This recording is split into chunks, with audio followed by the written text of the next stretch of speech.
We also don't get myself in trouble with having people discussing and just. Oh. I'll say December the whole time. Oh. I already know.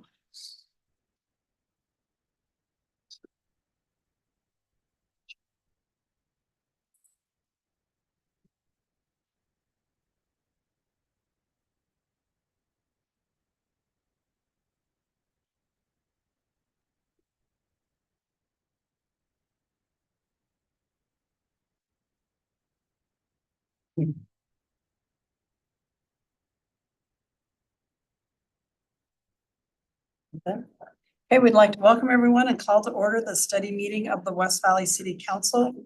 It is May 7th, 2024, and we are beginning our meeting at 4:30 p.m. in the multipurpose room of West Valley City Hall.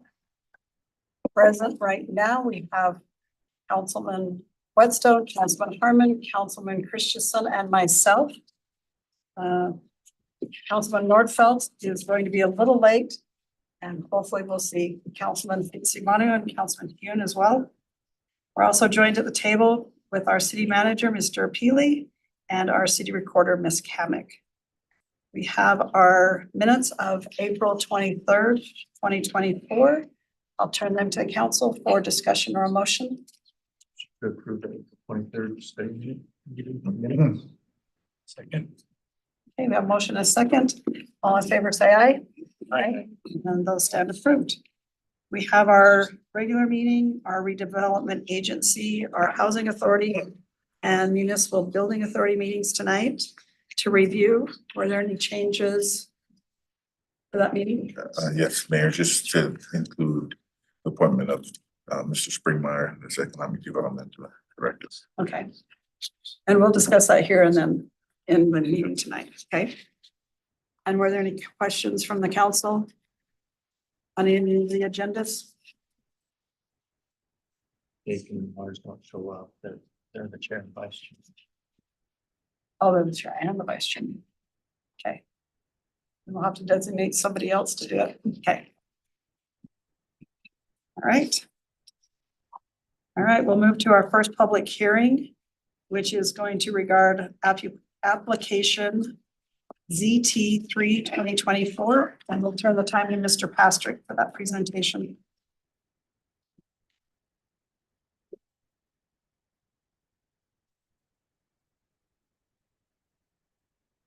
Thank you, Mayor, and good evening, council. So, see if Nicole, if you're able to promote me, I'll share. Thank you. Just have a few slides to share with the council on this. So, council may recall, this is several months ago, we had a request from a property owner to amend the building material requirements in the 5600 West Overlay Zone. Council approved that change, but as part of that conversation, the council wanted to go back and look at building materials kind of throughout the code and make sure we're using consistent language throughout.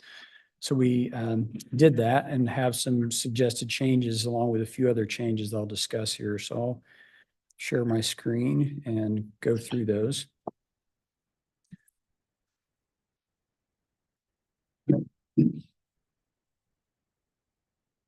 All right, so the first is we throughout the code, we use the term masonry wall, and that term is used in many places. So for example, for enclosing a trash enclosure, or between residential and commercial, or along major roads, we require a masonry wall, but it's not actually defined. And so this would actually add a definition. And so that's one of the main reasons why the ordinance is fairly lengthy, is that term is used a lot in the code. And so this would replace that term with a capitalized term, meaning it's defined. And it basically would be comprised of essentially four choices. You can have concrete block, and the block would be colored, painted, or textured. It would be precast concrete panels, which is pretty common along major streets. And then brick or stone would also be considered masonry. And then we clarify here that that it's not something that is like hollow, or we've seen some examples that look like a masonry wall, but then When they get damaged, they're actually foam on the inside. So just, again, making sure that we explain what it is and also what it is not. And so that's the point of that definition. The other change is that there are certain places where we want a specific masonry wall, a specific looking masonry wall. And so whenever you have double frontage lots, and I've got these examples where the city did along 27th West and 4100 South, where you put up a specific type of precast concrete wall with a certain pattern and color. So basically, this would be saying in those instances where it's required, we're looking for a specific type. Whereas if it's just between, say, the back of a restaurant and neighbors, they don't have to do the same style. But on major streets, they do have to do this style. So that's another change that this code would make. And then finally, I know there's a lot on this. I'll try to explain what we're looking at here. So we have many places in the code that address materials. So the second column there is the 5600 West overlay zone, which again was recently changed.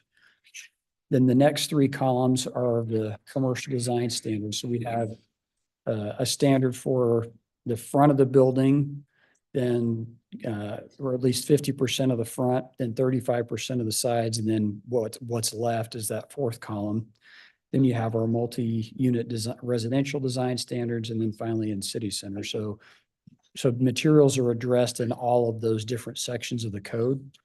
And what you're looking at here, again, I know it's a lot of information to take in, is on the far left, you have all the different materials listed. And then if in each of those cells, if it's a green cell with a Y, means that material is allowed. And if it's an N, it means it's not. In red, it's not. Okay. So this is how it is right now in the code. All right. And then with the changes, this next slide shows what it would look like as proposed. So the ones how you can tell what has changed would be those that have the asterisk by them would be ones that changed. So for example, in the commercial design standards, which again would apply to just commercial buildings regardless of the zone, we would consider architectural concrete or fiber cement siding to be a masonry type product.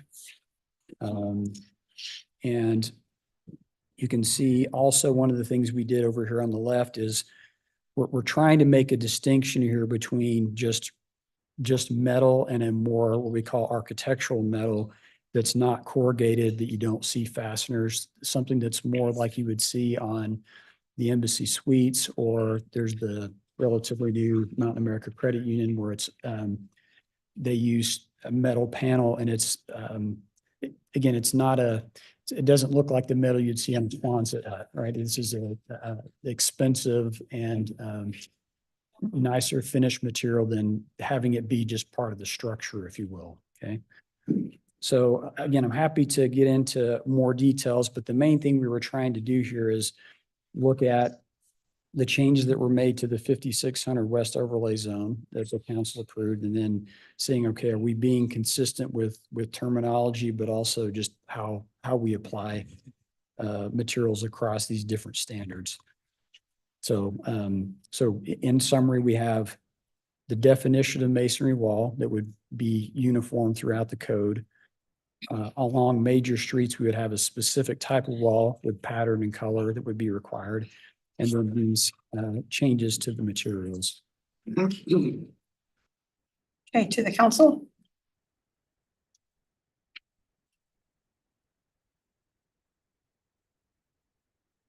So the word hollow, cinder blocks are hollow, but it's a different hollow Yeah, because it's not foam. right. The concern we've seen different product types where it looks like a solid wall, but you can actually push on it and it actually flexes, right? Or you may have two thin layers on the outside, but there's nothing on the inside. Okay, so the hollowness of a cinder block though is acceptable. Because where we've said we're specifically allow a cinder block, then that would be okay, a concrete block. And then is there a depth or width?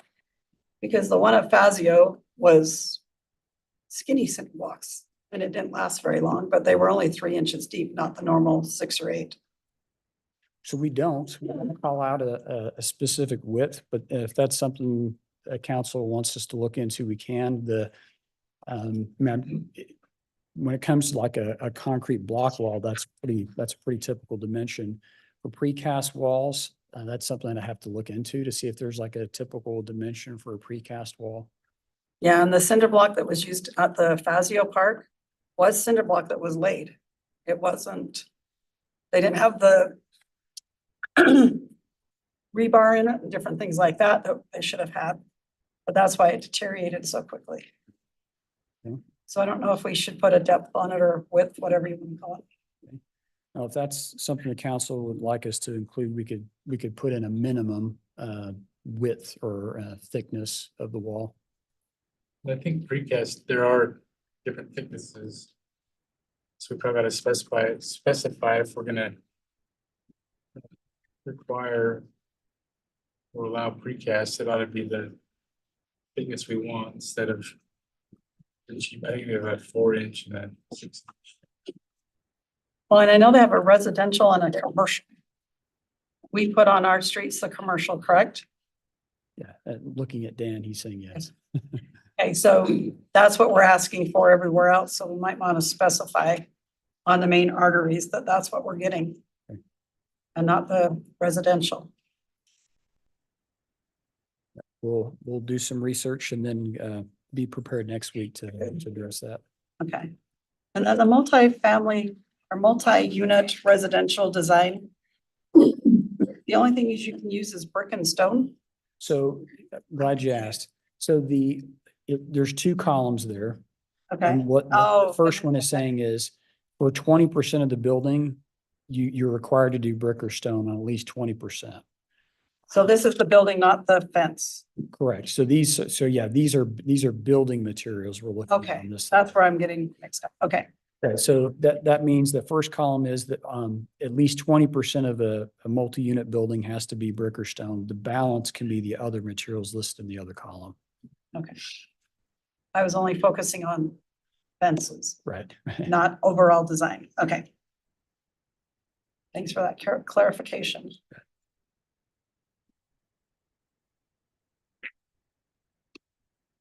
Okay, any other questions? Okay, thank you. Thank you. Mayor, I just wanted to note that Jake joined us online. Oh, thank you. All right, we'll now go to resolution 24-74 and turn the time over to Mr. Peely. Mayor, this is the appointment of Jonathan Springmeyer. I just wanted to just share a little bit about his background. Mr. Springmeyer has a wealth of knowledge and experience. Before working with the city, he's been with the city for 8 years. He actually consulted with the city for about 15 years. And, you know, as you know, we have about 12 different redevelopment area projects. He's been involved with 11 out of the 12. He's been responsible for creating 11 out of the 12. Also, he has over 65 projects that he's been involved in the entire state. They may include other states, but what I know is he has over 65 projects. He's 65 and 0, undefeated. And so I don't know anybody in the economic development game right now that's still doing this that has more experience than him when it comes to economic development in that area. I've been impressed by the way he's taken the reins since there were changes that were made even before I came on, and I think he's held our economic development department together, and not just held but continued to move it forward. Very confident in him and his staff and the way they've been managing our economic development so far. And like I said, I know we've had changes, and our staff currently, as they stand right now, led by Mr. Springmeyer, have been stellar in what they're doing. There's so many projects that are coming, and I've been excited about. But we have somebody with a lot of experience, and I have confidence that he'll he'll be able to lead our department in a great way moving forward. Perfect. Any questions? Comments?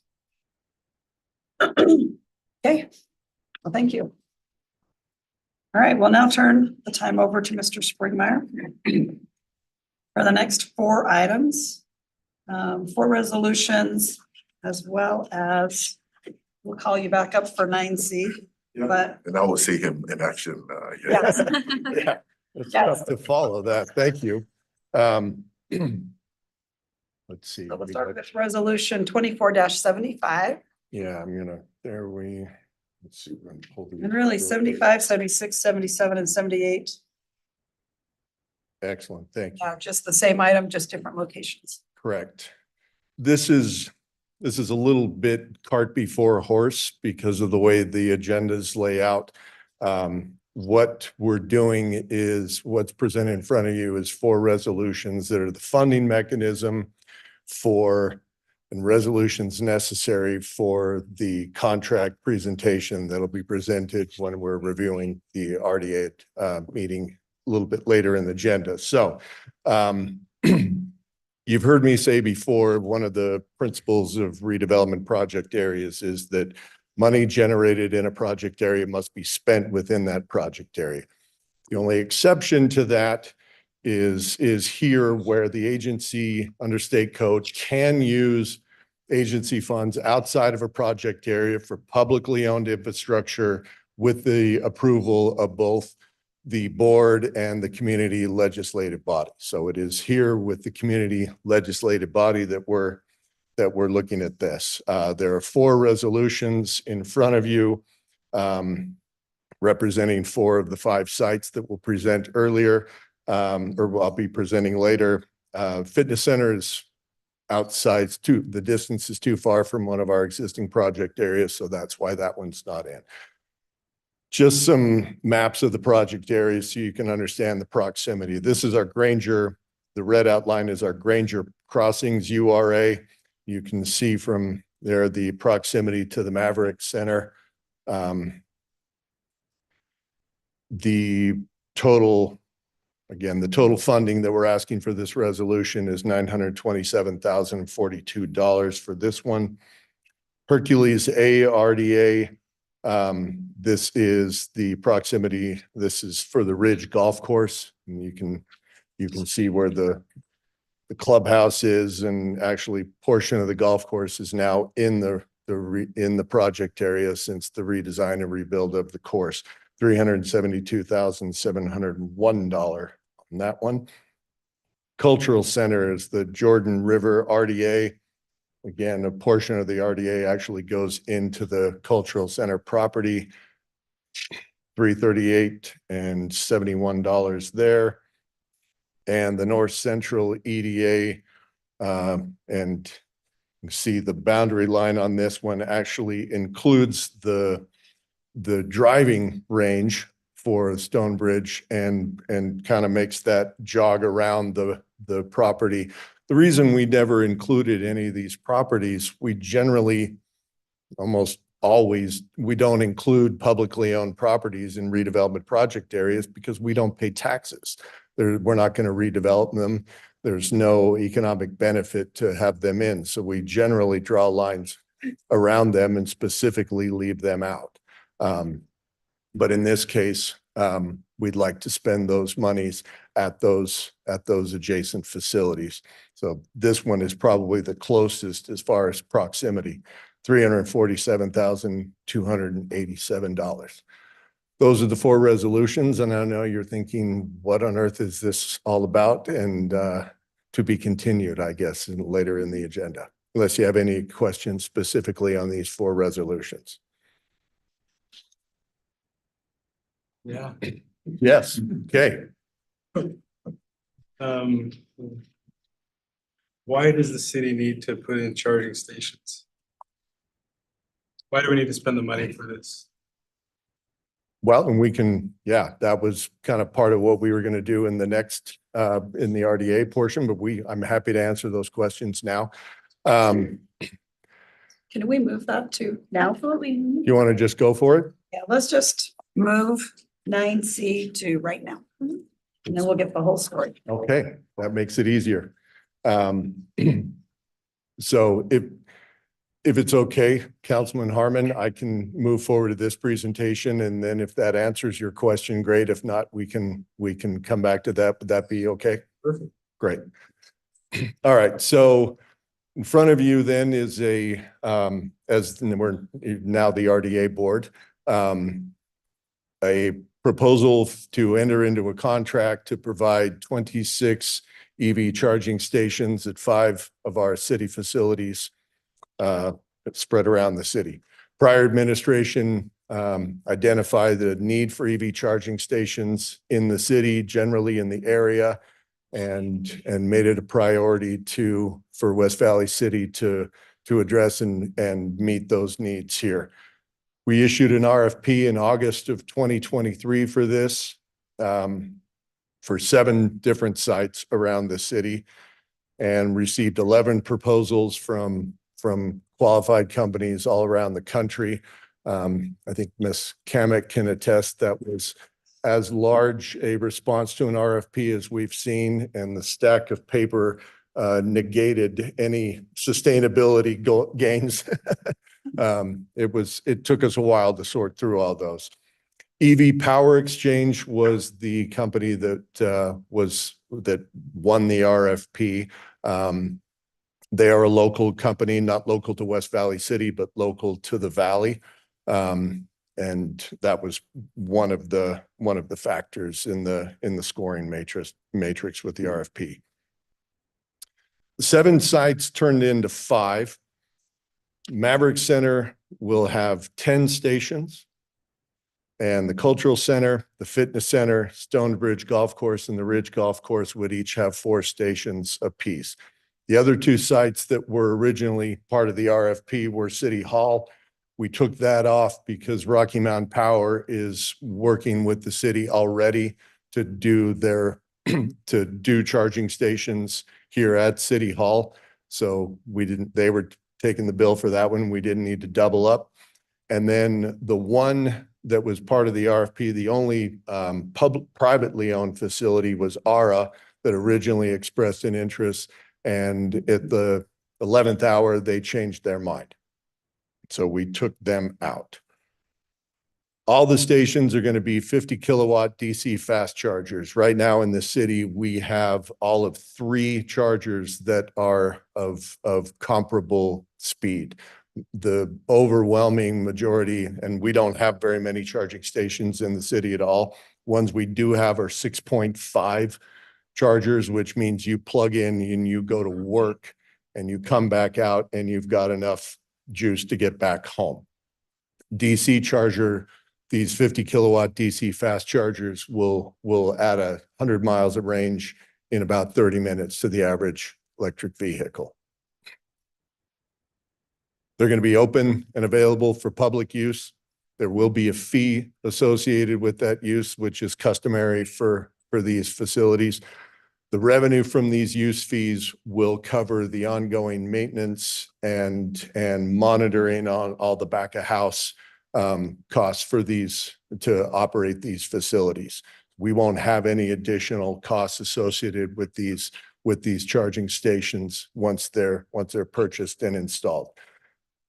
If a time comes when the use and the revenue from that use exceeds the costs associated with the maintenance agreement, we'll receive those funds, and those funds would be earmarked for the facilities for which they're placed.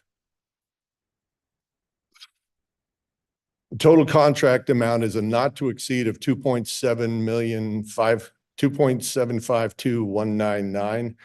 However, since ARA declined participation, the revised amount is $2.37233. The contract and on the issue paper and the fiscal note on there will say the 2.7. The contract was signed by the proposed contractor prior to ARA pulling out. At the advice of legal counsel, they said with it having a not to exceed price, we didn't need to go through the process of redoing the contract and having them sign it again. And they issued an addendum with a fee structure for removing that additional site. The RDA currently has $850,000 in this fiscal year budget in our Granger Crossings project area budget, specifically identified for this money. The balance is included in next year's budget that you'll have an opportunity at least to approve the tentative budget later tonight. In addition, we have received the Rocky Mountain Power Make Ready grant for this project. That grant's a post-performance grant, and it's a total of $600,000. Because we're spending the money up front, they'll come out and inspect the stations once they're completed, and then they'll give us a check, but we've got to spend the money first. So we've got to have all of that money in our budget, despite the fact that that 600 reduces our actual cost to 1.7 and change. There are additional federal and state grants that we are currently pursuing. We applied for a federal grant as there was some money available as part of the Inflation Reduction Act was passed in 2023. We did not get any money from that one. No one in Utah got any money for that one. In fact, no red state got any money for that one. But we will continue to diligently pursue those additional grants to help lower that cost. But those would all be like the Make Ready grant post-performance. But the Make Ready grant has been approved. That's my presentation. And now we can probably address your questions. Go ahead. So the Tribune came out with an article in March, I believe, talking about percentages of EV vehicles and plug-in hybrid vehicles. And, there was a drop down, you could rank the cities. In West Valley, as a percent of total registered vehicles, we were like 135th of our vehicles are EVs or plug-in hybrids. We're a larger city, so we were ranked 13th in terms of total number of EVs. I'm a little bit with Scott where I'm trying to balance spending this amount of money to cater to a small portion of our population. But to go along with that, I'm not 100% against it. I'm just curious, do we know how many, I know we have over here at the UTA parking garage, there are some. Not to this level, but yes, those are Those slower charge. Do we know how many are total in the city, just on the of the private? slow chargers. We've got about the 6.5 kilowatts. We've got about 24 of those in the city. Of the 50 or higher, I'm aware of 2. What about the Windco ones? The ones at Windco, are they the 50 or? I think Windco is one that has one of the 50 kilowatt chargers. Yes. Yeah, I think my concern is I don't think this is something I see city government doing. I would prefer that the private industry would put in these chargers if there's a need for it. Are there other cities that have done this in the valley? Salt Lake is doing it aggressively. There are other cities that are working on this and trying to build an infrastructure. I think there's a couple of reasons why the EV charging or the EV cars, electric vehicles are, and that the article in the Tribune, if I can address that for a second. One of it's economics. And as interest rates have gone up, the cost of buying new cars has gone up, and therefore, people are making economic decisions more than they're making environmental decisions when they're figuring out what kind of cars to buy. But the other part is the infrastructure. the infrastructure is a barrier to people buying EV cars. It's the reason I didn't buy one when I bought a car a year ago. Now, I'm a one-car household, and I can't buy a EV charging and go to Flaming Gorge and pull my drift boat and go fishing because I can't get home. There's no charging stations out over there. So I think it's a combination of economics, and that's going to fluctuate as interest rates come up and then come down and more cars are going to be sold. But the lack of infrastructure is certainly a barrier to people getting into the EV car market.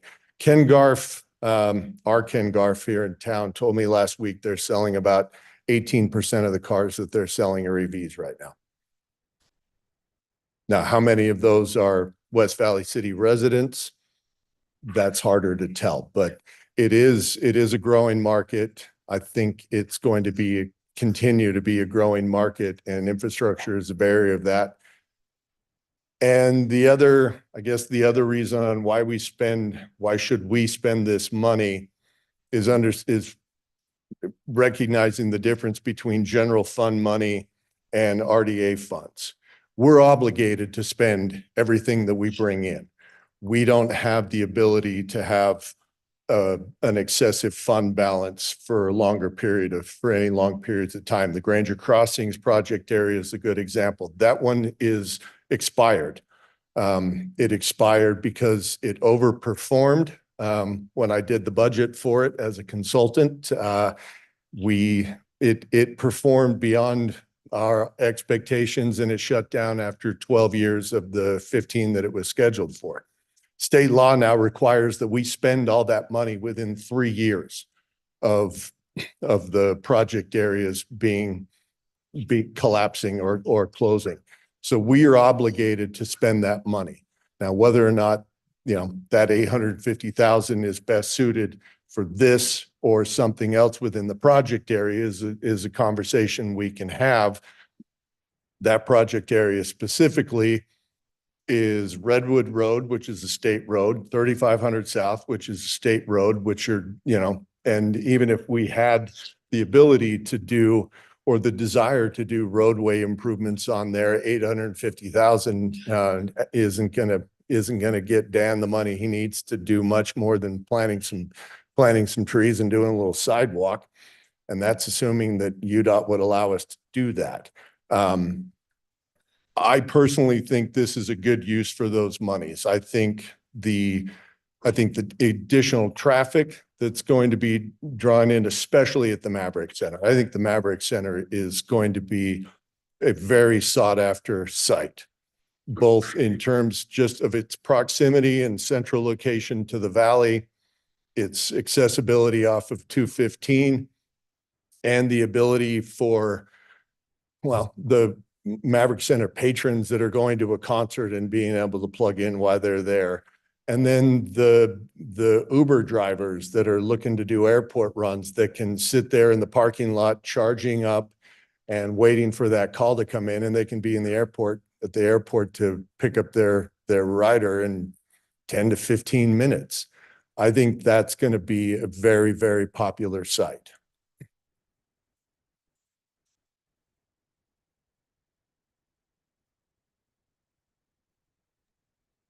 Can I ask a question about, when we look at, this is definitely not as big an issue here in Utah as it is in other places, but when you go to other states, there are public stations that provide charging at no cost.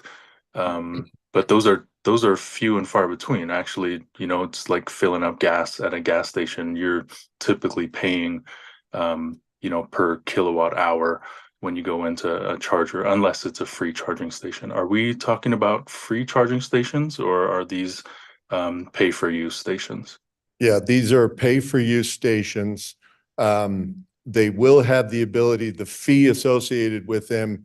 These stations, the user can adjust the the kilowatts and the price would adjust accordingly. For example, if you're going to Stonebridge, like I'll be going tomorrow morning and plugging and playing a 5-hour round of golf and plugging in there, I don't need it to be a really fast charge. So I can dial that down, pay a smaller fee associated with that and have that plug for the, charging the entire 5 hours I'm there versus I'm at the fitness center and my kid's got a junior jazz game and I'm going to be there for 45 minutes.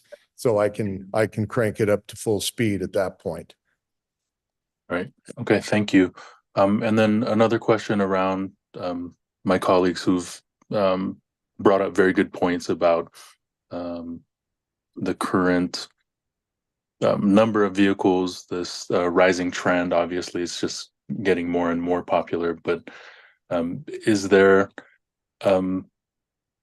what's the opportunity, or that's the wrong way to put it, by not installing them now and waiting? Let's say we put some kind of arbitrary threshold and say, well, once 5% of the vehicles in the city are EV, then we're going to really invest in this. What do we lose out on in terms of the cost to install these now versus, waiting a little while? I mean, certainly the costs are going to increase. I can't speculate as to what the cost of this would be in 5 years. I can tell you that some of the redevelopment agency funds that we've identified and budgeted for to cover these costs would no longer be available. We'd have to find other uses to satisfy state law on those. But also, we're again getting back to the lack of that infrastructure in the valley, to me, is one of the main barriers for the purchase of electric vehicles. Yeah, thank you. Thank you.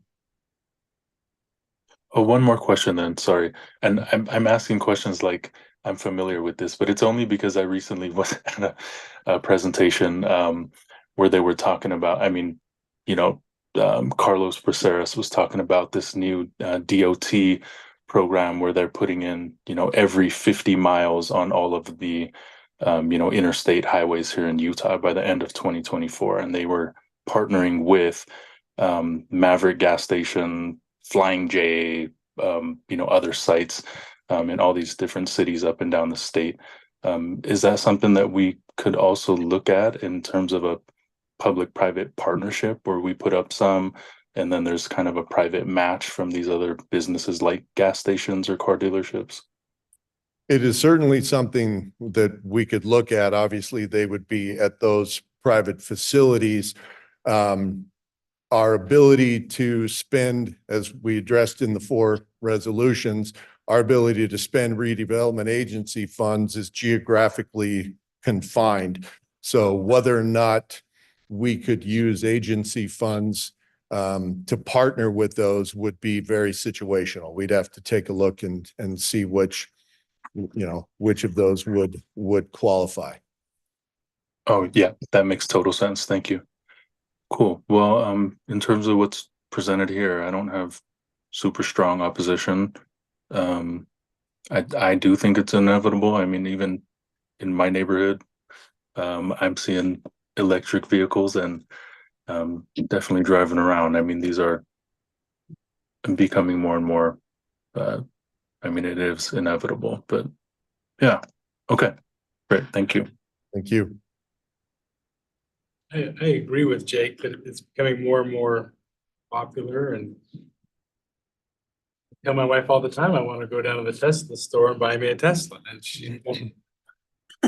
But my hang up is I don't think it's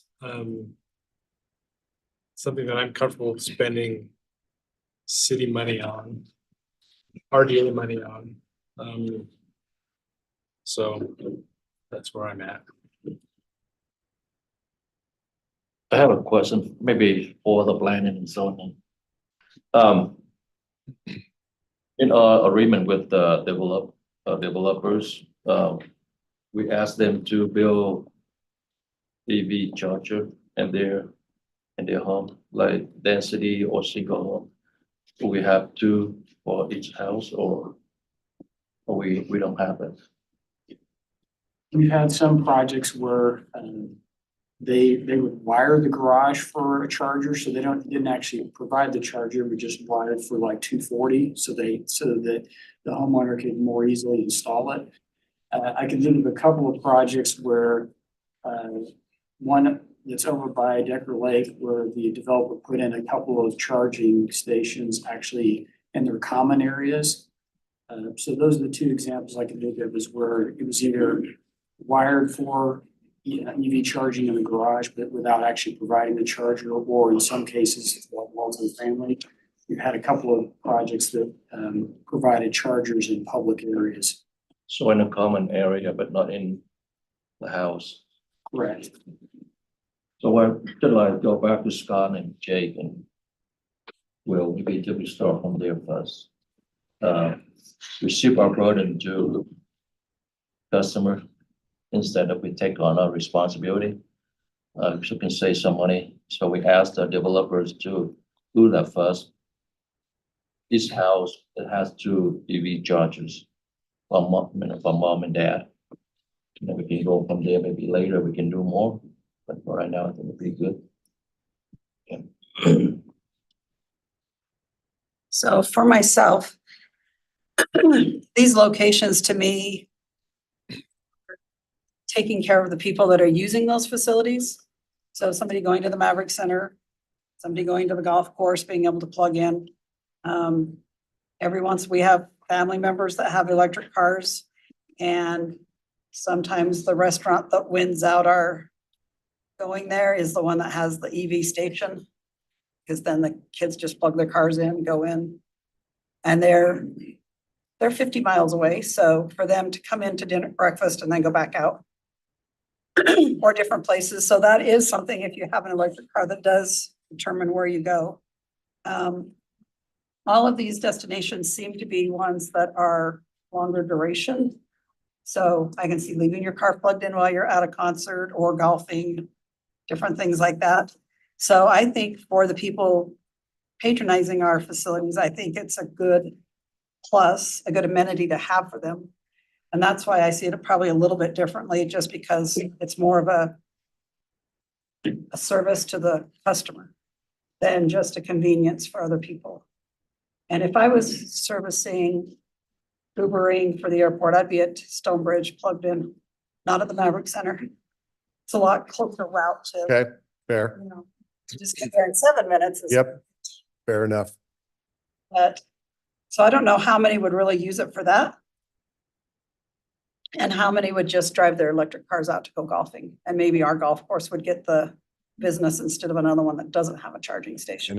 And it could, I also think that the proximity to, especially Stonebridge, with Lake Park all around it and the businesses, I think there's a big opportunity for use there as well. Yeah, I think, don't we have one business that has EV in Lake Park? Yeah. Yeah. So I see them as being a amenity to our, they're not businesses, but to our facilities, Mhm. and thinking of it more of a business part and how to get people to come there.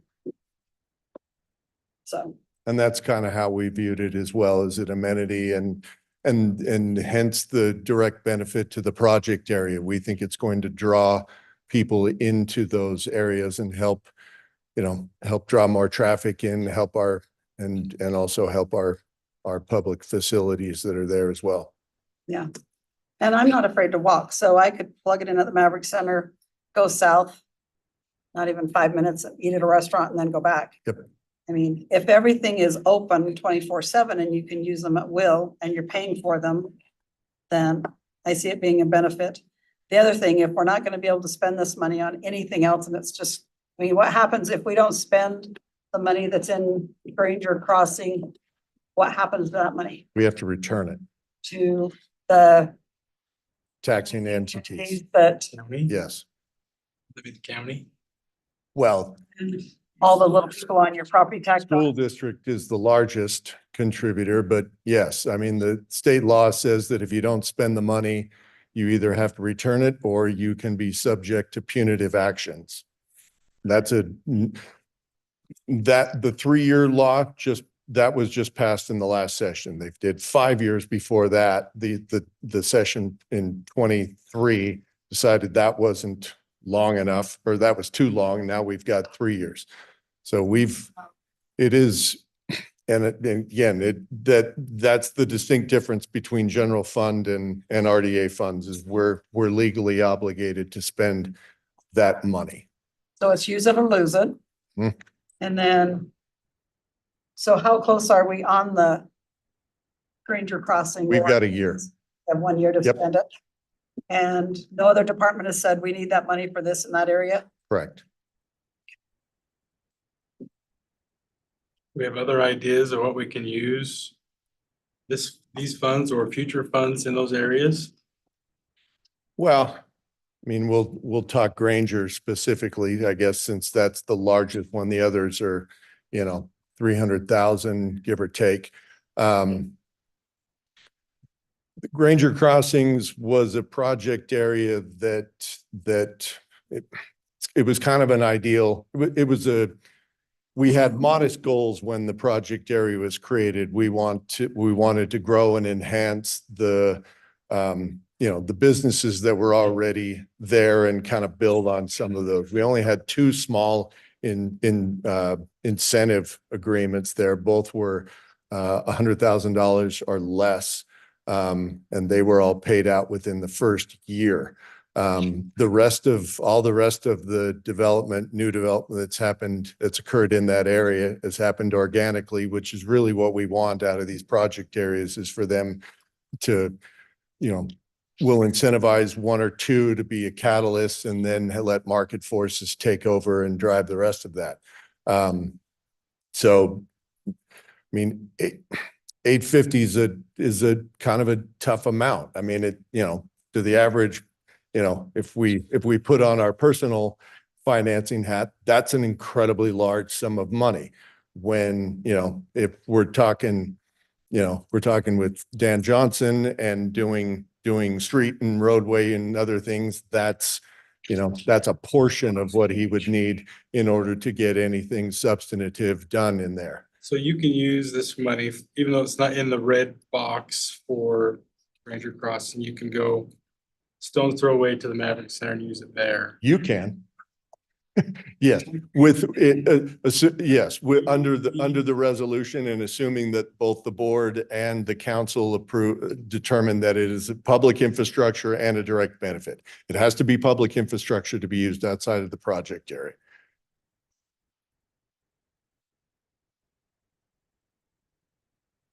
You had mentioned that the rate is determined by how Mhm. charging. Do we have any other control on the rate? Can we set the rate more than what it takes to maintain and And make some money off of it?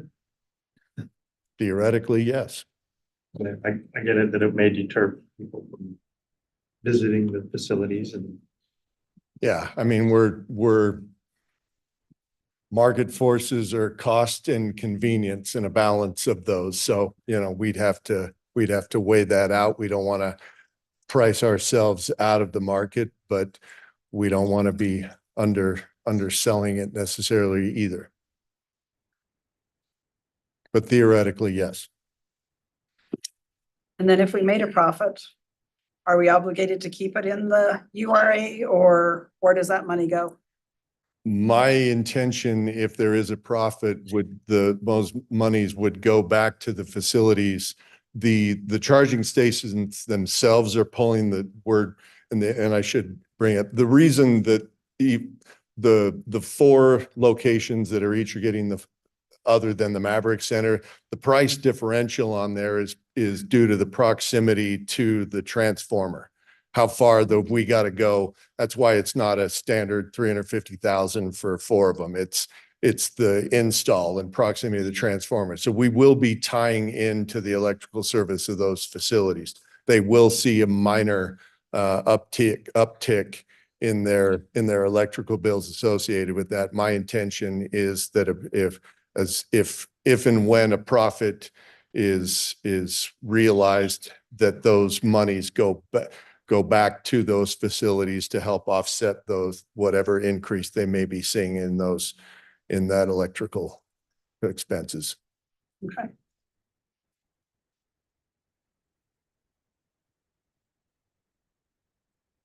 The only experience I've had with this, something like this, was last summer when my granddaughter in Albuquerque got married. And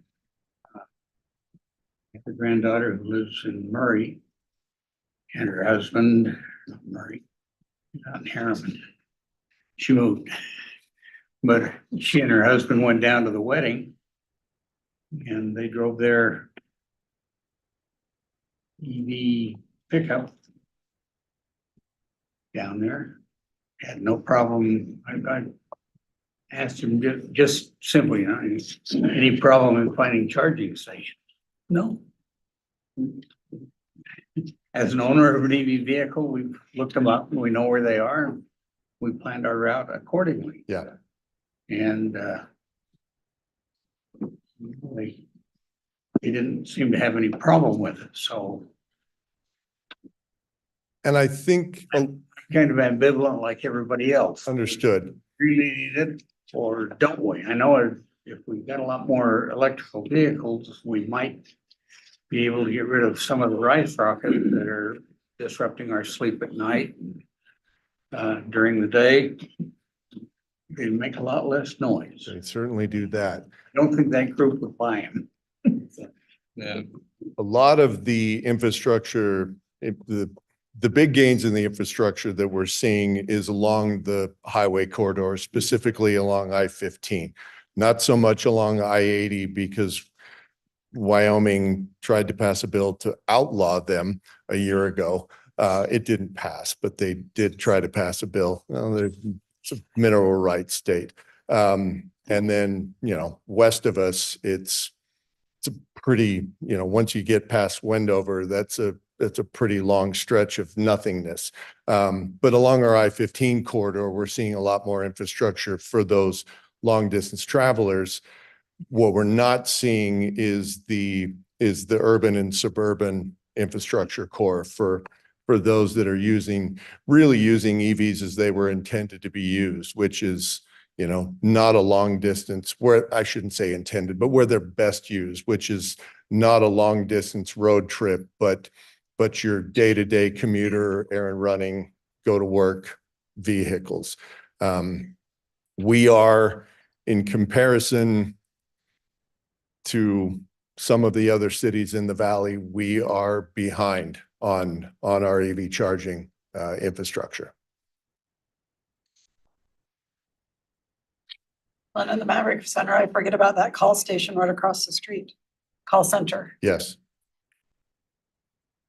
So those people may use it as well. You have 11 there? 10 at Maverick Center. We have the plan is we're so bullish on the Maverick Center site. The plan is to actually run the conduit while we've got the trench open, run the conduit necessary for 6 more. Oh, okay. As a future. So we don't have to dig up a trench again. Did you think the demand will be there? We think the demand is going to be there, yes. And how close to the Maverick Center? So, and here's the other thing. So we have a concert. I don't have a VIP pass or anything to get to a certain location. The parking lot is full. Will those 10 stalls be for only EV cars? Yes. And it'll be monitored so that some F-350 that wants to park there because they want to be, I don't know where you're locating them, but they want to park in that area. They're going to be on they're planned to be in the northern end of the parking towards what we call the Grizzlies entrance. That was the area of the parking that was Up by the sign? Closer, think about as close to 3,100 as you can get and still be in the parking lot. On the east side. Yes, West side. yes, thank you, Okay, yes. so that Yeah, would be a north- shorter north- walk for the, Yeah, we were looking at proximity to transformers as well as proximity to the front gates. Will they be, they'll be monitored the same way we can monitor our ADA parking and, you know, other parking restrictions we have in there, but maybe they're not violating code by parking in there, so it'll be, that could be, we'll have to address that. We'll Yeah. have to take a look at making sure that the diesel F-350 isn't parking there. well, and yeah, where we went to brunch the other day, they have 2 EV stations. They were wide open. I could have pulled my vehicle in there that didn't need to plug in, but you're courteous and you just go. You walk a little further, but not everybody's thinks like that. No, we hope. So that's my thing. If the parking lot is full and the person standing out, it's full, but there's 5 EVs available, will they say, well, I'm an EV, I get to go over there, and they'll allow them? That'll be an education for Yeah, our, we'll have, parking. that's something we'd have to work out. I just see that as being maybe Yeah. a future problem. That's a good point. Seen that problem with the Capitol too. I think that's specific EV stations. Mhm. That parking lot outside the Senate building is packed continually. Yep, You just drive by the EV stations. yep. And there's no room all the way up City Creek Canyon to park. Yeah, I've been there.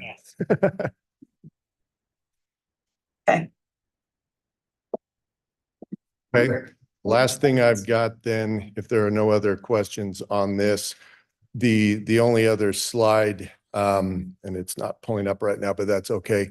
The board would need to approve the funding resolutions. In addition, they need to be approved by both bodies, those 4 direct benefit resolutions, as both the city council and the redevelopment agency board. So it would be on both agendas. So beyond tonight for the city council No, No, sir. next week. next week. Yes.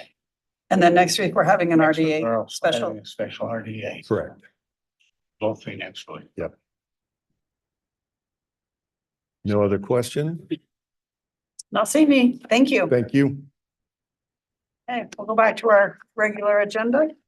And we have the consent agenda. They're just the normal easements and such. We have one is acceptance of public sidewalk lighting utility easements from Mountain America Credit Union related to the improvements of the new credit union. And the other is associated with the Brighton Canal projects. So Mr. Johnson can come up if anybody has questions. Okay. Seeing none, we'll move to our communications and we'll go to Mr. Morris with our graffiti program update.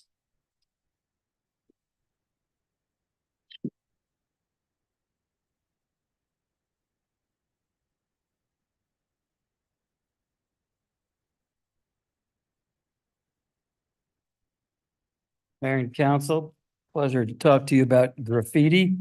Give you an update. I went through and just did a kind of a data pull across a variety of sources for calendar year 2023. So happy to go through those with you quickly and take any questions you have at any time. Go to the next slide. When we talk about reporting of incidents for graffiti, we've got multiple ways that we get that done. Primary way of reporting graffiti seems to be the hotline. 34% of the incidents that have been reported were there. The next category would be other. That would be people calling Jake directly or police officers in our various meetings, reporting graffiti, code enforcement officers reporting graffiti, or anybody else in the city as well. The next category would just be either from our graffiti officer or parks personnel who maintain the parks and viewing it themselves and just taking steps to address it. And then last but not least is the complaint system where people get online and submit their complaints. So the next slide is dealing with our city response. And last year we did 120 gallons of paint, 130 safe wipe kits. I think there's 2 actual wipes to a kit. So I think that's, you can double that. And then a combination of the aerosol remover. We also had the great new equipment we got on the unit that you might have seen. And also we've got one person who does graffiti throughout the city, as well as Parks and Rec does their own graffiti on all their parks. And that actually makes up a pretty good chunk of the graffiti we get in the city. And resources we've given out to the residents, 160 gallons of paint and 120 safe wipes. Compared, yes, One ma'am. question, are you saying 120 boxes? The or little, just individual wipes? those individual kits, I think Because- there's two wipes in the kit. Oh, so the box I picked up at the CED building was a box with 6 of one kind and 6 of the other. So that's why I'm asking, is it the Yeah. boxes or just a packet with just one of Yeah, each? The pack, now the boxes, I've seen are 2, so maybe you got a special one, or maybe we're ordering them differently. Okay, because 2 doesn't really do anything. My box barely takes care of a graffiti problem. So, okay. Compared to a couple of years ago, what we've done here in the last year, we would do in 1 quarter. So we really, graffiti's been cut down to about 25% of what it was years ago.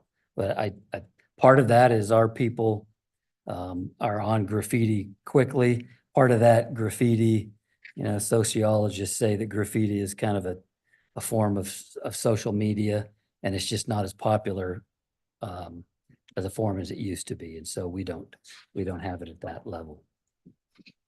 Next slide.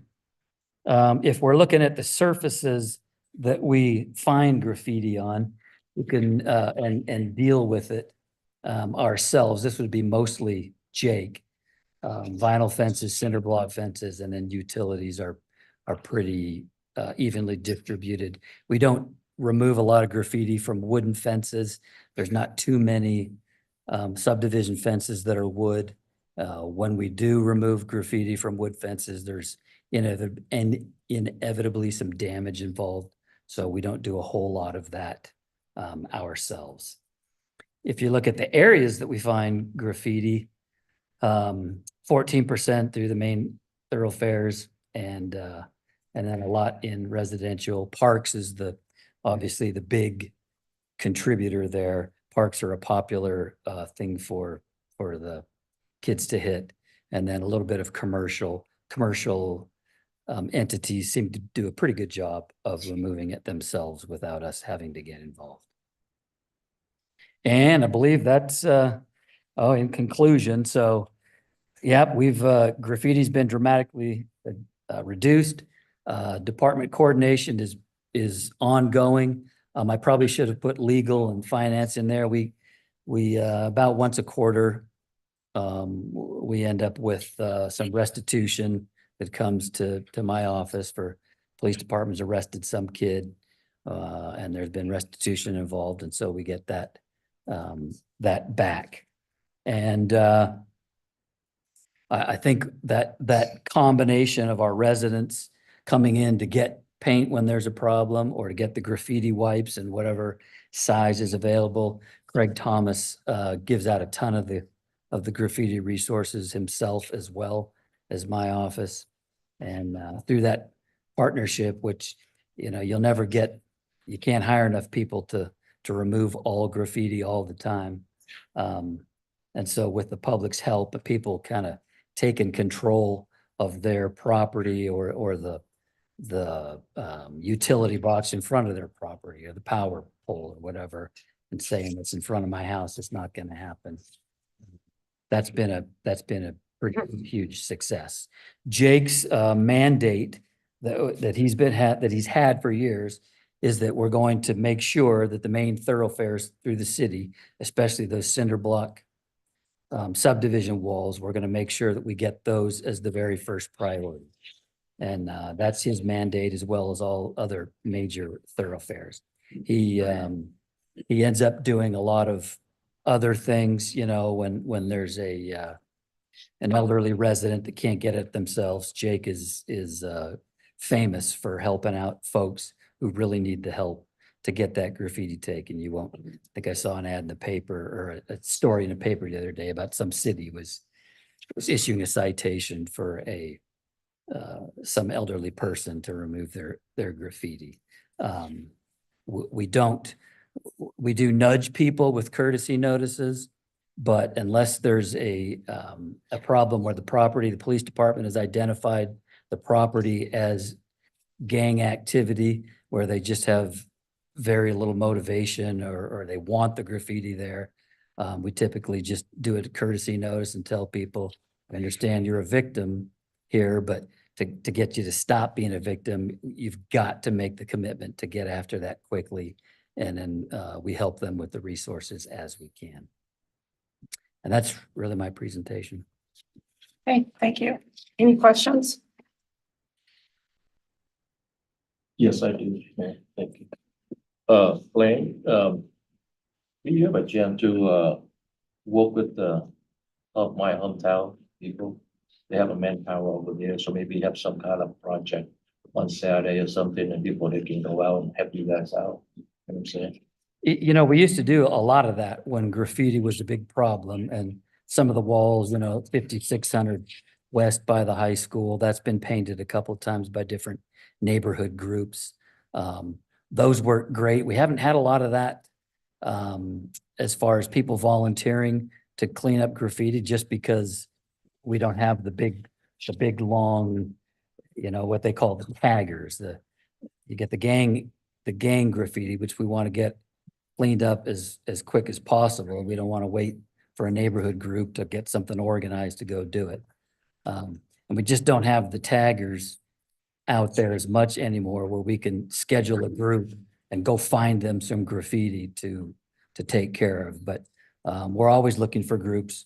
For instance, if there's a wall that we've painted, you know, multiple times, and even though we're using the same color, it's starting to look a little bit raggedy, to get folks put together a group to say, well, we'll paint that entire wall. We're happy to provide the paint and have them come out and do a project that involves the whole wall. That's a great use of our paint resources. Also, like if you have like small projects, then you can like divide into small groups, and people they can, you know, my hometown people, they can go certain area, certain location, they can take care of them too. You know what I'm saying? Yep, absolutely. Okay, thank you. We'll now turn the time over to Mr. Johnson for our potential flooding discussion.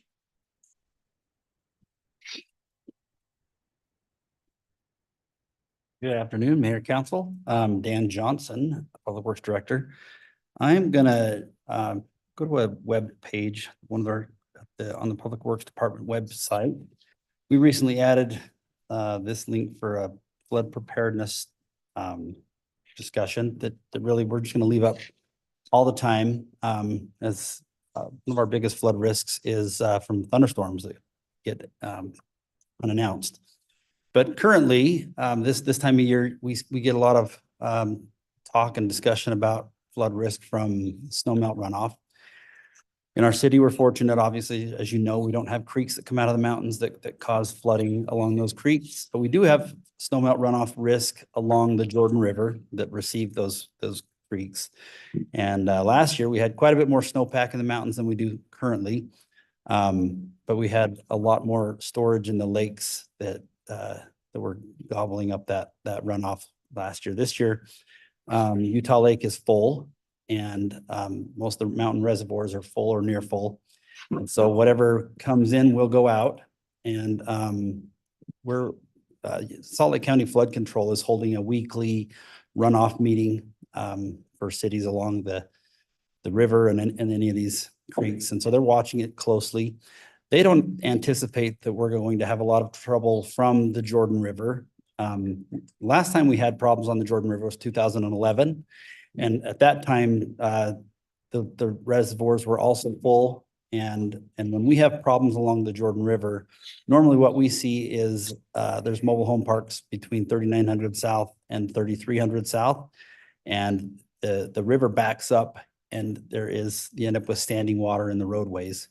In 2011, we did not have any structure flooding, but we had several weeks where the water was there and it was down and it was back up and down again in the roadways. And you may recall, some of you have been here since 2011, we did a public works project on each of the outfalls between that 39 and 3300 South segment. And we installed boxes with gates that if we had that same condition where the river was high and the water from the river is coming up through the grates, we can close the gates on those outfalls and pump over them so that we could at least get rid of that water. We have a way to mitigate it and work through it. We've never had an opportunity to try them out because we haven't had the flood waters to warrant it yet, but that's something that we'll watch. But the Jordan River is running high, and there is a possibility we will see a repeat of that standing water in roadways. But I think it's actually a relatively low probability of that flood risk.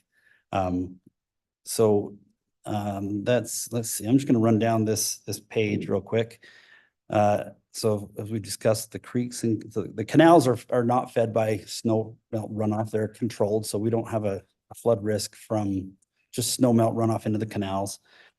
And then, but really our biggest flood risk that can happen anywhere are those localized thunderstorms that just open up out of the sky and wreak havoc, as we saw this last summer. And to some extent, every year we get a little bit of something somewhere. So this last year when we had high snow packs up in the mountains, we had a lot of interest from people in having sandbags. And so we made a sand pile outside of our public works department in the parking lot, just made it available to people, advertised it on social media. And we had a little bit of it was taken, but not very much. Because it's, to some extent, unless you know of a risk, it's really hard to try to identify what that risk is going to be. And so we didn't have a lot of interest in that sand, and maybe we'll take some, if the council has interest in us putting a pile of sand out, we're happy to do it. But we'll just kind of follow your lead. If you feel like you're getting interest from your constituents that they would like to have it there. In fact, we talk about that a little bit lower on here. We do keep a stock we have some sandbags ready to go in the yard on pallets that if we need to, we can respond and mobilize them to a site. And we've got 5 or 6 pallets that are just ready to go. But we don't necessarily want to just give those away. If people do have an interest in this and if we decide to put some sand out, what we've told people in the past is that you go to Home Depot and buy some sandbags. If they're just for generic flood preparation, go buy some sandbags and we would provide the sand. And you come and bring your shovel and fill them up. We'll see if, again, I'd love direction from you, whether or not you feel like people are thinking that would be a beneficial thing, but really the biggest message that I would say to people is, let me see where it's on here. It's sorry. Okay. So flood preparation, the message that I think the public needs to know is just that, unless you're right along the Jordan River, you're not going to get snow melt runoff, but I would just understand how water moves from and through your property and make sure that the around your home is the ground is graded away from your property. I bought a home about 5 years ago, and 3 weeks after we bought it, it rained and the basement flooded, and I had to redo the landscaping and so that's you know, that would not have happened had the property been graded differently. And so that's a common message, is just, I think if we could just help people understand that it's important for them to kind of think about where would the water come from and where would it go if it came onto my property in a larger volume than you may have ever seen before. And so just to think about things like that. But and then another message that's important for people to understand is that your homeowner's insurance will not cover floods that come from offsite flooding. And so we would encourage people to look into flood insurance if that's something you're concerned about. And generally the people that aren't concerned, you never think about it until you need it, of course. If you're in a FEMA mapped floodplain, which we have several areas that are mapped floodplains along the Jordan River, your mortgage lender would require that you purchase flood insurance. But if you don't have a mortgage, you don't have to have it necessarily. But so are there questions that you have? Are you hearing from your constituents? What's the general thought on flooding this year? The council?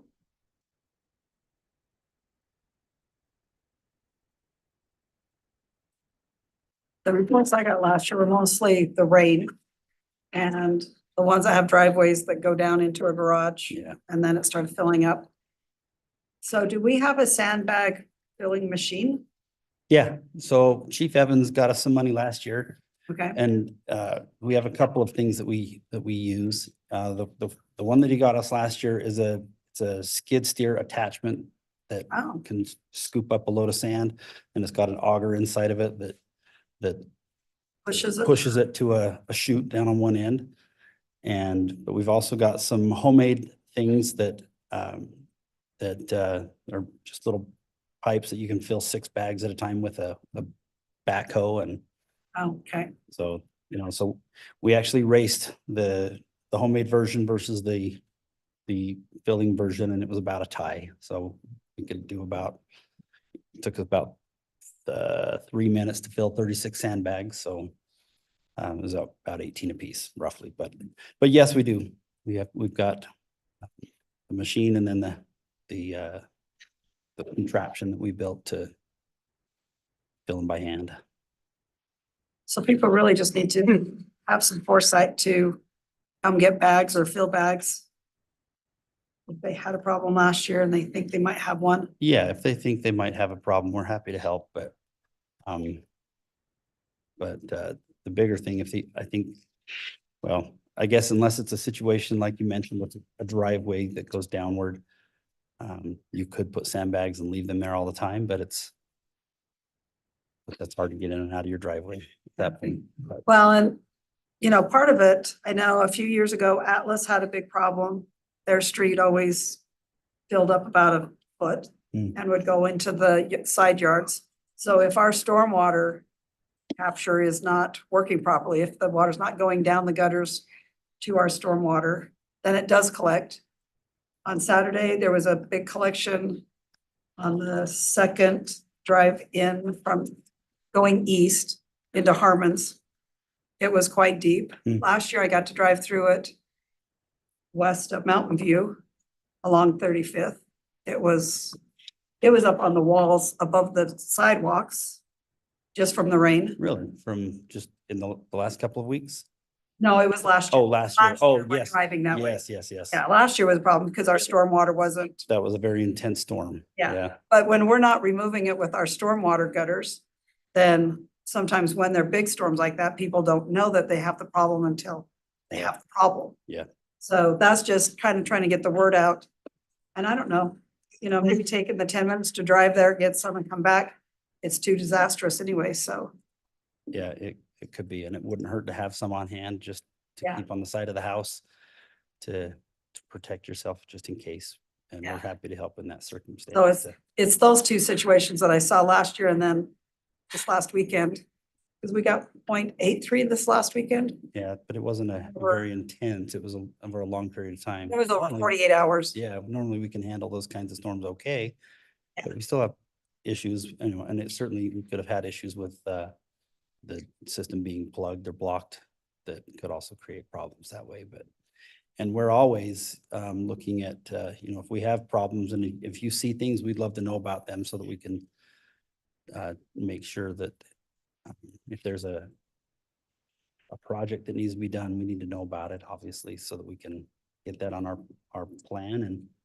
And but in my tenure here, I can just share anecdotally that the frequency of floods that we've had, I guess what I'm trying to say is we fixed a lot of problems. Right. We have, it used to be that every time it rained, we would run out to 1950 West or whatever and Oh. check out, lots of places all over the place. We'd hear raindrops on the roof and we'd get in the car and drive because we knew we would have flooding, and we've done a lot of work over the past several years, and that's been greatly improved. So there's still work to be done, but it's much better than what it was. So Yeah. grateful for the stormwater utility that is a funding source that gives us an ability to do those capital improvement projects. Yeah, I haven't gotten a call from Atlas in a few years, Good. so. But the pictures I did get a few years ago were pretty overwhelming for them, so. Mm. So thank you for taking care of them. Okay, anybody else? Okay, thank you. Thank you. All right, we'll now turn the time over to Mr. Pastrick for our boarding home discussion and our sign amendment discussion.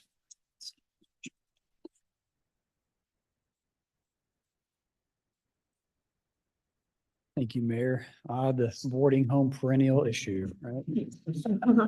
Um, So I thought it'd be helpful to do just a quick recap on presentation I've shared before, but thought it'd be helpful to just do a quick overview of that, just as a reminder. So again, I won't go into too much detail, but just as a reminder, we have these two definitions in our codes. The first is for boarding home, essentially it's a scenario where you have more than one lease, right? Where someone has two or more leases and you're renting out by the room. And the other one, I think this is important, is we have our definition of a rental, where it's basically where the owner is not living in the home, okay?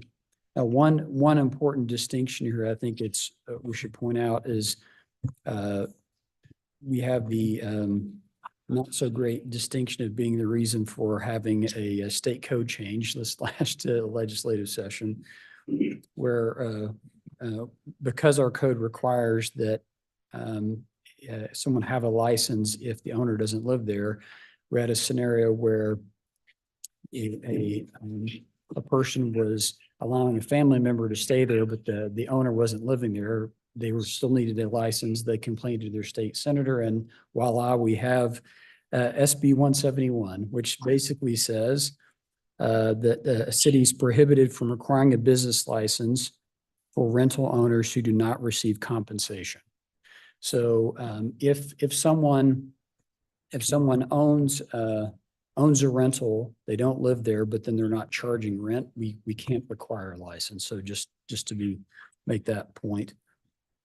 We've gone through these before. I won't spend much time on the legal rental scenarios. Again, just as a reminder, the most common complaints we get are what I list as scenarios 5 and 6. So 5 is essentially a duplex scenario where someone has, say, finished their basement and made that a separate unit.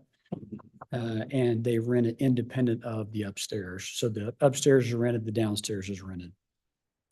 And then the item 6 is the one that we're seeing more of, and that is where people are renting out by the room, and which again is what we refer to as a boarding home. Yes. Sorry, so I know of two.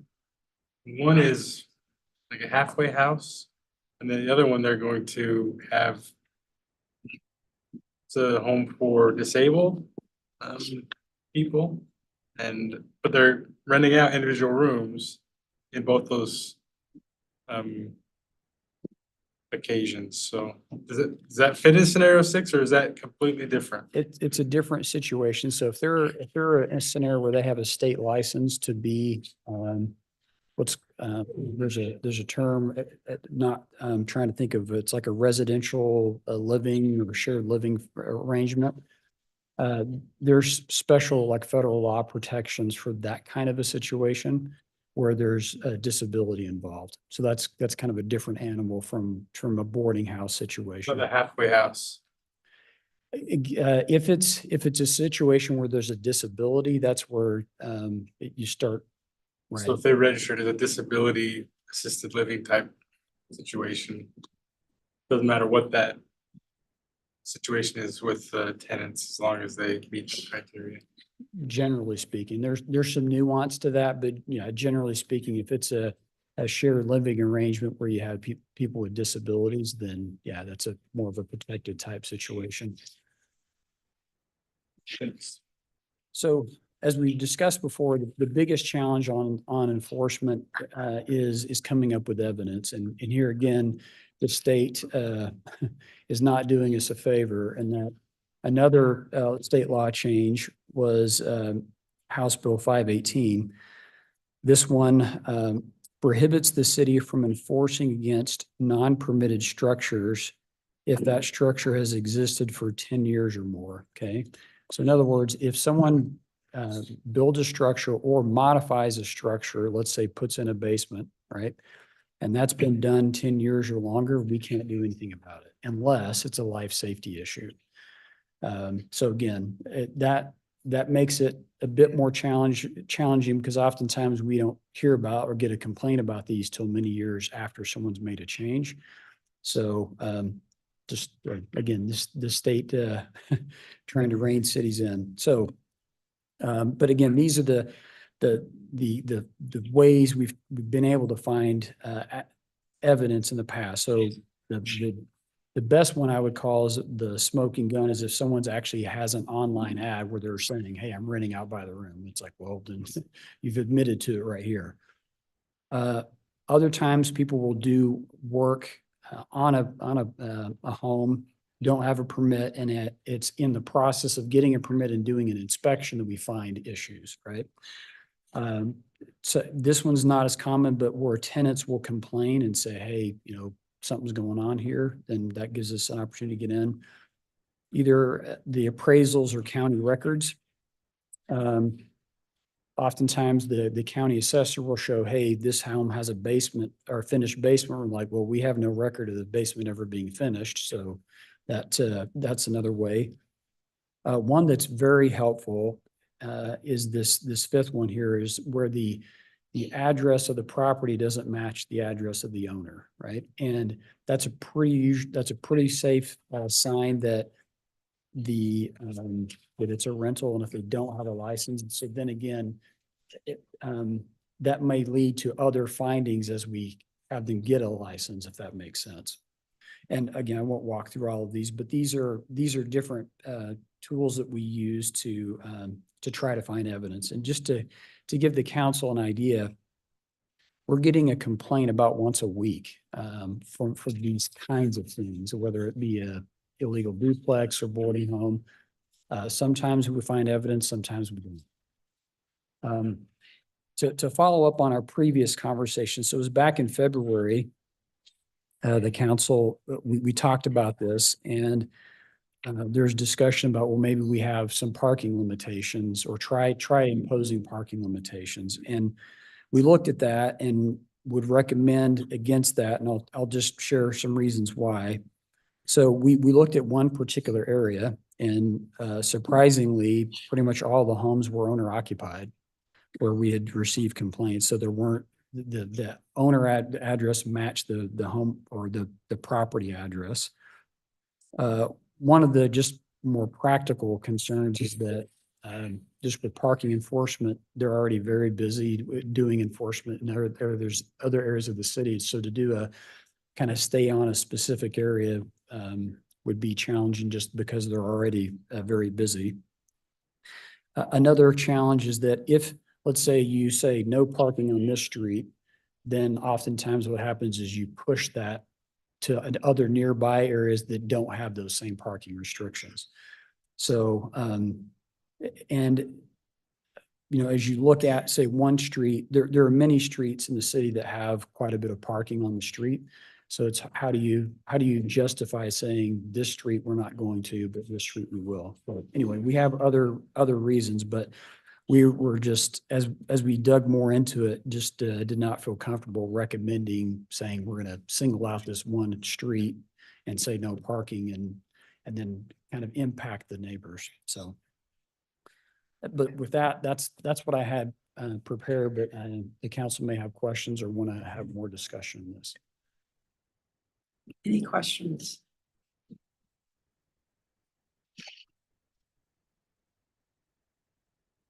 I mean, for me, I get the complaints, but I don't know how you prove that they're having an Airbnb on top and a rental on the bottom. And I do, if I see a Facebook post, I do forward it to staff. Say, this is an Airbnb. Do they have a business license? But what else can we do to help? And, you know, what do neighbors need to do if they have what they suspect is going on? Yeah, so we research every complaint we get. We look at, we do an online search, see if we can find any kind of rental ad. We check, see if there's any recent listings on the property that might have, like we've sometimes found a listing where they show that they have like put in a separate unit in the basement, right? And so we use that. Or as I mentioned, the county records will show, you know, 2 or 3 kitchens when the initial permit for the house only had 1. So there are ways of, and again, that doesn't mean they're renting it, but sometimes that allows us to say, hey, you never got a permit for that. And that may then uncover more information. So we try to tackle it from multiple different ways, but initially it's looking at all these different sources and see if we can find any areas that are out of compliance.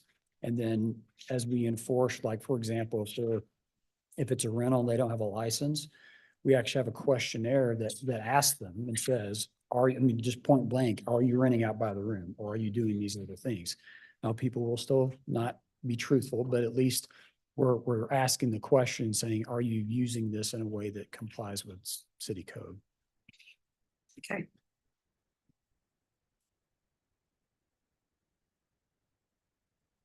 Any other questions? Seeing none, thank you. Thank you. Now your next one, sign amendments. Thank you. So this next one was one I know we had some discussions on, and that the council was concerned about non-commercial, or what the code refers to as non-commercial banner signs. So in your packet, there's a draft. So this is not on for the agenda next week. This is just for discussion. We have a draft, and it makes, we're proposing several changes that if the council is comfortable with, we'll start the formal process and go back through the planning commission and come back to city council. So the first is, this would be section 11.2.109. So this is the section that lists the types of signs that are exempt from regulations. So the first is we would strike non-commercial banner signs. So in other words, they would no longer be exempt from regulations, okay? So that would be the first change. There was also discussion about, well, what if someone puts up a non-commercial sign that has like information that would be offensive, okay? So we put in here, it's really kind of a catch-all statement, and that this is under section 11.4.110. Says signs containing content which is not protected by the U.S. Constitution or the Utah Constitution would be ones that are prohibited. So again, that because that's a bit of a changing thing as the interpretation on that changes. But to give you some examples and talking with legal, that would be things like specific threat to an individual, for example, would be something where you can't put that on a sign as an example. So those are the main changes. That first, we're no longer exempting non-commercial banner signs. They would be now regulated. And then also putting some language in there about anything that would be offensive or inciting violence. The other changes, we looked at our temporary sign code, and our concern was, okay, now that we know that the way our code is written is any kind of a commercial sign can be substituted for a non-commercial sign. So let's say our code allows someone to have a monument sign. Not that people do this, but someone could say on that monument sign, have a vote for someone on it, even though in lieu of the name of their business, right? That is something that the code allows currently, okay? And so we looked through the lens of, all right, if someone were to choose to use a temporary commercial sign and replace that with a non-commercial sign, let's just make sure the codes is looked at through that lens. When we did that, one of the things we realized is that our temporary signs, and I think when I say temporary signs, I'm thinking about someone puts up a banner on their building and it's like, hey, we're having a tent sale, or it's something temporary, right? Those signs, again, are meant to be temporary, but the code was written with the intent that those would generally be on a retail building, right? So when and generally buildings that are going to be a single level. So as you go down, 35th or Redwood, the vast majority of buildings are going to be single story, but we're now seeing buildings that are much taller than that. So through that lens, we said, okay, let's be a little more careful about these bigger buildings that we're restricting the temporary signage. So as an example, right now there's a section that deals with window signs, and it says you can have signage in 50% of the windows. Well, on a single level building, that's not that big of a deal, but on a 5 or 6 story building, that's a lot of sign area. So in that case, we revised the code to say, let's keep it to just that first story. So it's kind of on par with a retail building that would be a single story. So we made some kind of tightening up changes, looking through the lens of what if you have a multi-story building that chooses to do signage. So that, again, just an overview of that. And again, this is just for discussion. So we're not, if the council is comfortable with changes along those lines, we can move forward with the formal adoption. Okay, any questions or concerns on this one? Is anyone in the mood to move forward with it at this time, or noodle on it and then come back to it in a couple of weeks? I'm fine with that.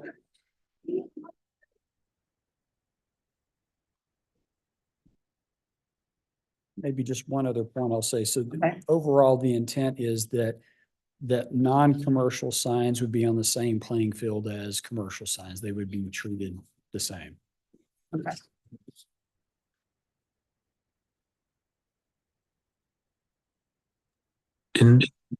Yes. I think my initial concern is addressed in just having consistency between the different sections of the code related to. So yeah, to me, this at least addresses what my initial concerns were in establishing consistency. So I'm in favor. Thank you. I think my only one hesitation was the number, if they're on a corner or something, I don't know. Can I allow that number to be 2? So we do for certain sign types, for example, monument signs based on how much frontage you have. So if you have a corner lot, then that gives you more frontage. But for temporary signs, it's just based on the number of establishments that are on the property or number of businesses on the property.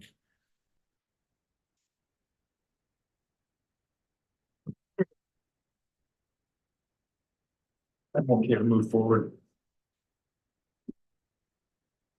Okay, sounds like it's a move forward. Great. Thank you. Thank you for the presentation. Okay, so on our council follow-up, we have the first one, which was the code enforcement response and availability.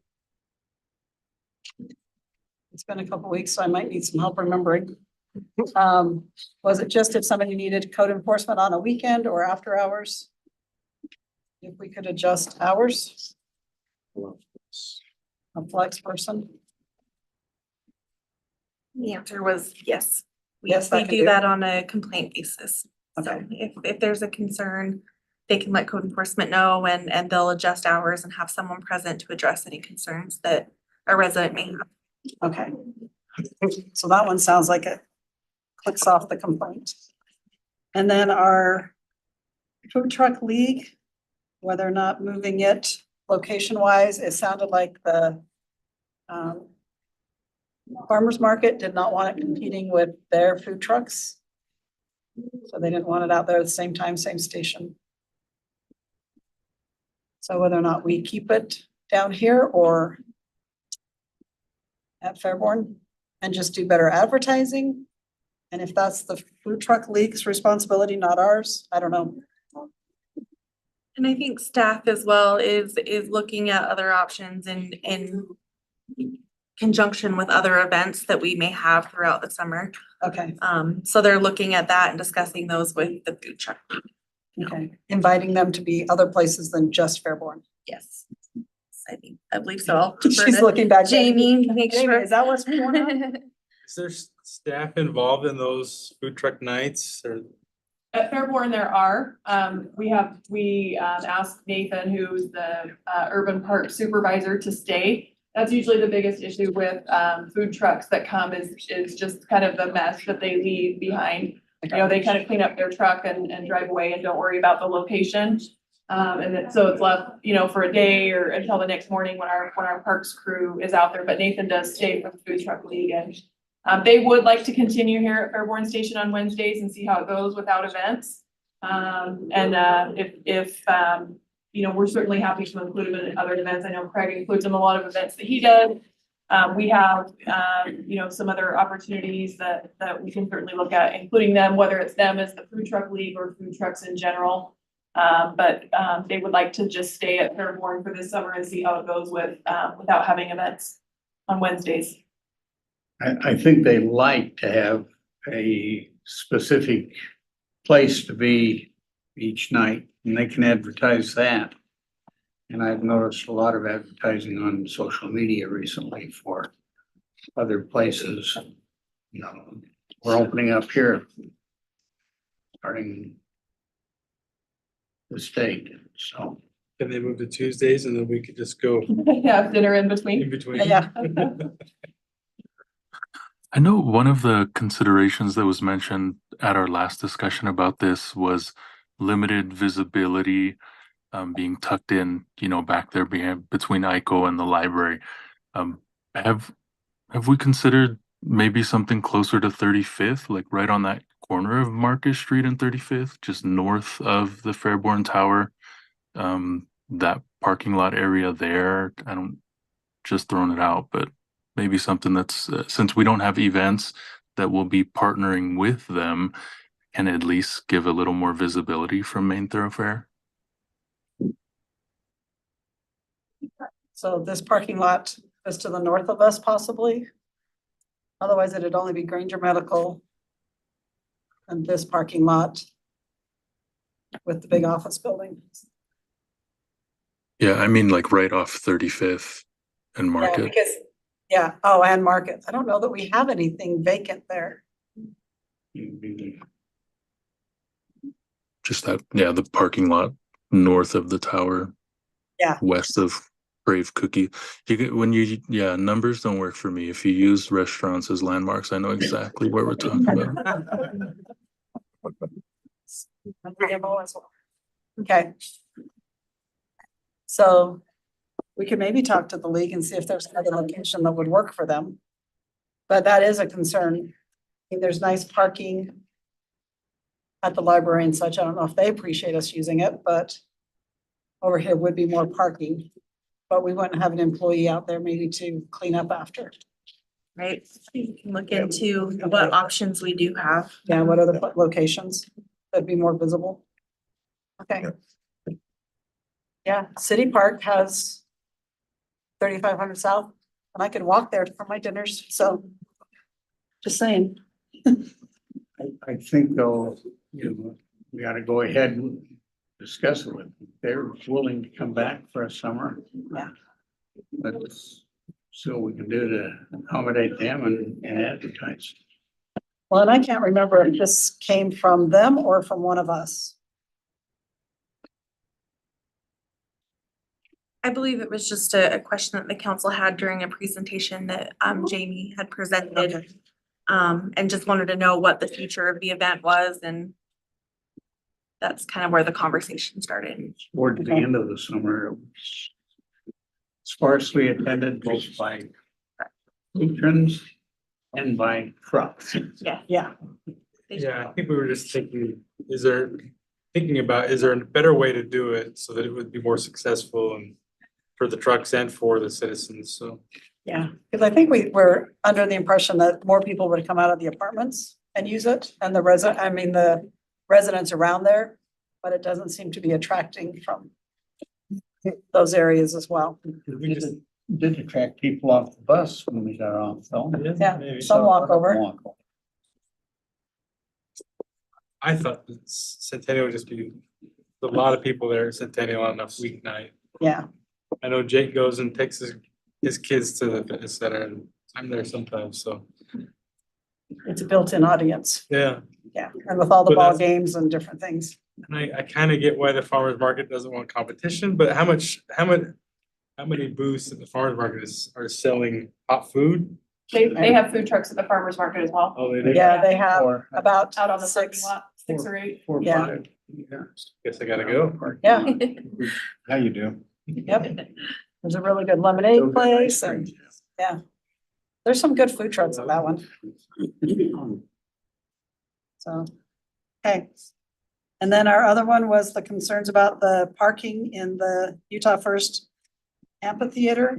And it seems like Live Nation just misunderstood their ability to use that parking lot and let Ken Garth use it. And legal has spoken to them and that practice will no longer be allowed. Does that work? Yeah, I was Okay, just curious as to why? why we had a mess of cars over there. Yeah. Yeah. Was there something I missed? Okay. All right, the council calendar real quick. Did anybody have any concerns with it? Seeing none, we'll move on to our potential future agenda items. Did anyone have anything tonight? Just real quick, so the Supreme Court is listening to a case about homeless encampments that could have an impact. So I'd like to ask if legal, when that ruling comes out, how that could impact West Valley and our policies on public camping. It's supposed to come out at the end of June. Yeah, it's something that some cities want to make it illegal to have encampments. And others think it's inhumane to get rid of the encampments. Is that kind of the discussion? It is, Okay. the Ninth Circuit ruled that it's unconstitutional to restrict public camping, and now it's gone to the Supreme Court, and if that goes, it'll be across the nation. Nationwide. Okay. Anybody else? Yeah, Lars. From the Utah League of Cities and Towns Conference, there was a session about public comment. And there's a couple ideas that I think we should talk about. They recommended that we put something in our policy or code that we should limit discussion during the comment period to topics that are related or that are within the municipalities. Oh, governance. Okay, So that, we want residents to come and talk to us about things that are happening in their cities. And give us suggestions, but we don't want to offer a venue for people to come and spout off their whatever they.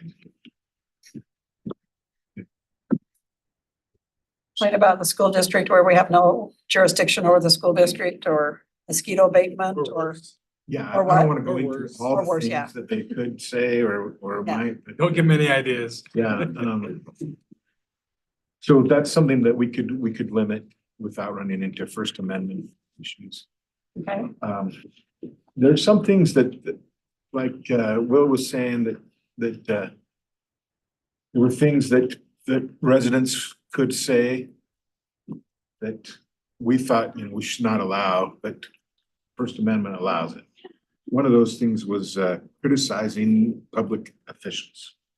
That's protected speech, and we tried to stop someone from doing that, we could run into trouble. but if we encourage them not, we're not in trouble. Right. Okay. Maybe. Not as much trouble. Not as much. They also had a section down there about city events. Mhm. Event planning, event planner. You know, many of our city events are under any specific department, but not all of them. So we might want to just kind of look at that and see how we're handling it now. See a report on how we're handling it now, and if it might be beneficial to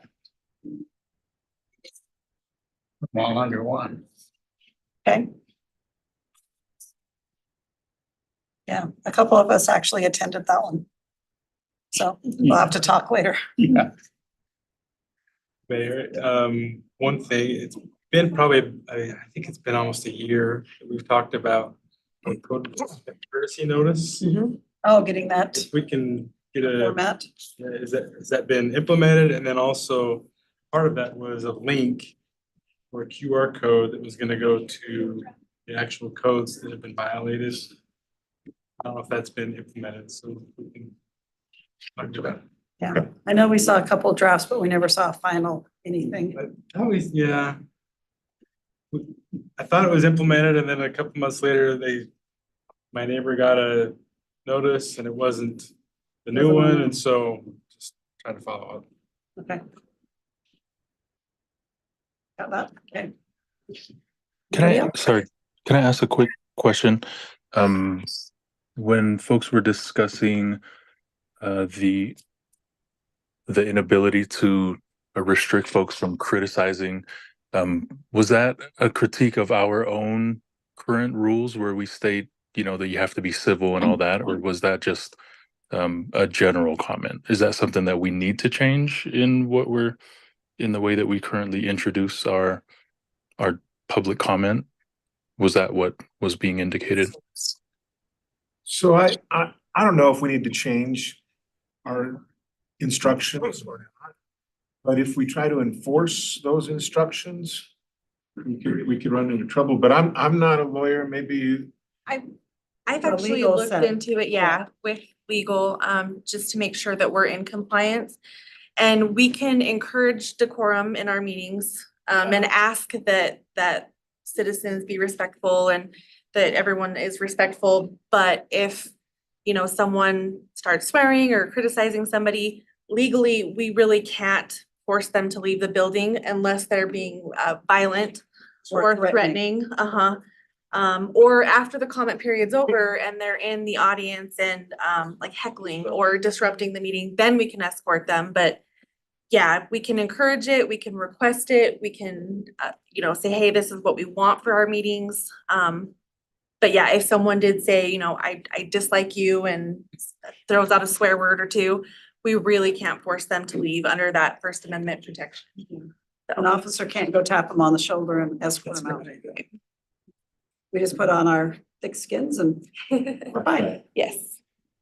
But yeah, it's totally within our purview to say, these are sort of our expectations and this is what we're requesting of those in attendance. I do recommend that we put in the policy that says you should limit your comments to topics that are relevant to our municipality. Yeah, and we can put that in ordinance probably, so legal can look into that one. Yeah, I think we need a follow-up on that, definitely. Okay, any council reports? We had one. I attended several things over the 2 weeks we were off, so I can do it any other time. Okay, wait on a shorter, Yeah, okay, I did attend Shakespeare in Love. Good presentation, good performance. Knowing discussions we were having, I looked at things as I went through it.